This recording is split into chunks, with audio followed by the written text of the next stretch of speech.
21 lakh kilometre बेगरे माड़ी आसुची न्यूजगढ़ परवर्ती प्रसंग ये सौर झड़ जहाँकि घंटा प्रति 21 लाख किलोमीटर बेगरे पृथ्वी आड़क माड़ी आसुची बोली सूचना रही। पृथ्वीर चुंबकीय क्षेत्र को यही सौर झड़ प्रभावित कर आशंका रही।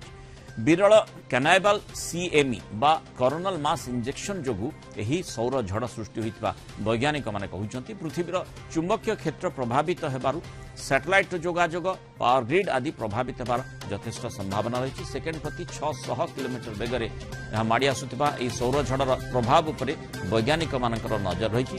सोमवार विलंबित राति सौर झड़र प्रभाव पृथ्वीर चुंबकीय क्षेत्र उपरे देखा देइछि बोली सूचना रही।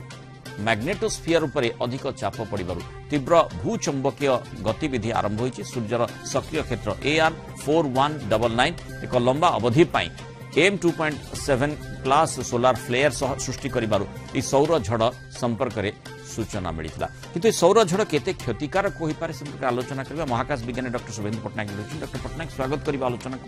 जो सौर झड़ तार बेग आमे देखुतले 21 लाख किलोमीटर बेगरे हा माड़ी आसुछि तार प्रभाव किभଳି भाବରେ होई पारे एवं सौर झड़ बोली जाहाकू कहा जाउछि तार बेग गतिटी किभଳି भाବରେ जणा पड़े।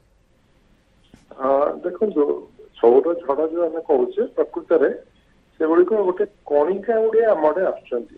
जेमती कि आलोक आम आड़े आसुची आलोक भी गोटे कणिका गुड़े समष्टि जार कि बेग हूँ सेकेंड प्रति 3 लाख किलोमीटर।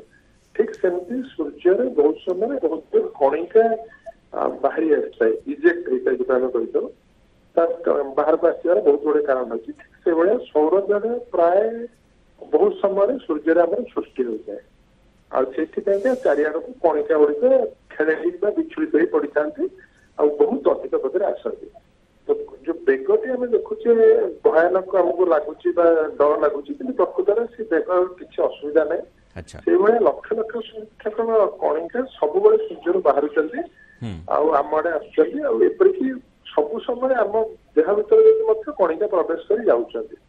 कि ये जो कणिका विषय आप कहते सौर झड़ आसूची से गोटे बेले बेले गोटे समष्टि एकत्रित हो अधिक संख्या आसती जोटा कि आम चुंबकीय क्षेत्र उपर प्रभाव पकई थाए। तेणु से प्रभाव बेले बेले जो अति अधिक संख्यक कणिका आसी प्रभाव बहुत अधिक हम। डॉक्टर पटनायक बहुत समय सौर झड़ संपर्क में सोलार स्टॉर्म नहीं सूचना आसी थाए गणमाध्यम रिपोर्ट करी थांती किंतु साधारण लोक मन में प्रश्न आसे यार किसी तो प्रभाव पड़लानी ये से भली गोटे सौर झड़ कि निश्चित भाव में आमर जिते गोटे सौर झड़ आमर वैज्ञानिक मैंने क्लासिफिकेशन कर छोट रु बड़ आकार होती आमर साधारण गोटे झड़ तार गोटे प्रकार क्लासिफिकेशन न अधिकांश सौर झड़ गुड़िक आम सब आसुँच जाऊँच तेणु जिते बहुत बड़ गोटे सौर झड़ आसते आमर विद्युत चुंबक क्षेत्र जो काम कर जोगाजोग क्षेत्र हो मोबाइल नेटवर्क प्रभावित रो सैटेलाइट हो सेगुड़ा प्रभाव पड़ी था।